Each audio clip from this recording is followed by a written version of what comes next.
Separei para a gente responder 3 questões sobre isso. A primeira é: o que é a penicilina? É uma classe de compostos orgânicos cuja estrutura molecular geral é essa daqui.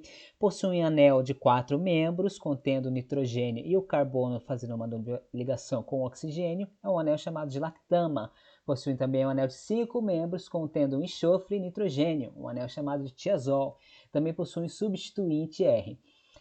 As diferentes penicilinas que existem, elas se diferem de acordo com o substituinte. Então aqui eu tenho a penicilina G, que tem esse substituinte, a amoxicilina, que tem esse outro, e por aí vai.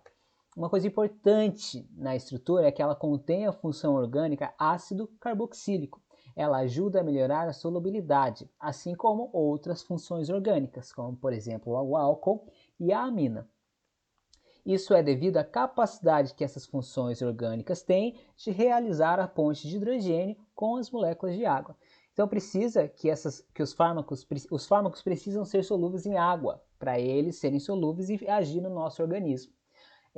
A solubilidade de água ela é melhorada de acordo com a estrutura molecular. Por quê? Porque eu estou escrito aqui, por motivo que está escrito aqui, porque essas funções orgânicas presentes nessa estrutura são passíveis de realizar a ponte de hidrogênio. É uma questão que a gente já conversou, então eu quis trazer na explicação.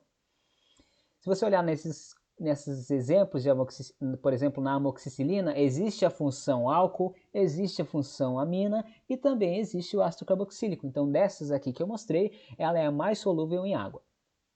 A segunda questão, aonde a penicilina age? Já respondendo, ela age nos peptidoglicanos da parede celular das bactérias gram-positivas e negativas. Então, aqui tem um exemplo de como está esquematizado os componentes das bactérias gram-positivas e das gram-negativas. Existe aqui a membrana plasmática, contendo seus fosfolipídios e também as proteínas.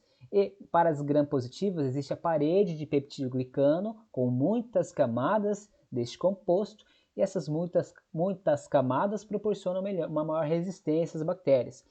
Para as gram-negativas existem poucas camadas de peptidoglicano e ancoradas a essas camadas existe uma membrana externa, com inclusive as suas proteínas e lá os seus fosfolipídios. Então é aqui aonde a penicilina age. A terceira pergunta é como a penicilina age. Ela age impedindo um processo chamado de transpeptidação. É um processo geralmente que liga uma camada de peptidoglicano a uma outra. Quando essas camadas estão ligadas uma a outra, isso fornece uma resistência muito grande à bactéria.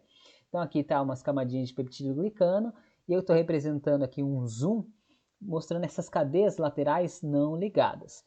Uma enzima transpeptidase é ela que causa transpeptidação. O que acontece? Quando ela chega e ela se liga a essas cadeias laterais não ligadas, ela gera a formação da ligação entre elas. Então percebe que, por conta da ação dessa enzima, uma camada passa a estar ligada à outra. Cadeias laterais, então, ficam ligadas. Quando a penicilina está presente, ela se liga à enzima. Então aqui, a penicilina ligada à enzima inibe o sítio ativo dela, impedindo que ela cause a ligação entre uma camada de peptidoglicano e a outra. Uma coisa interessante é, como a penicilina inibe a síntese dessa parede celular coesa, as células que não têm parede são resistentes a esse fármaco. Por exemplo, as nossas células são resistentes em uma bactéria também chamada de micoplasma, ok? Então eu separei dessas três a apresentação para a gente responder essas 3 perguntas. Eu queria saber o que você acha disso.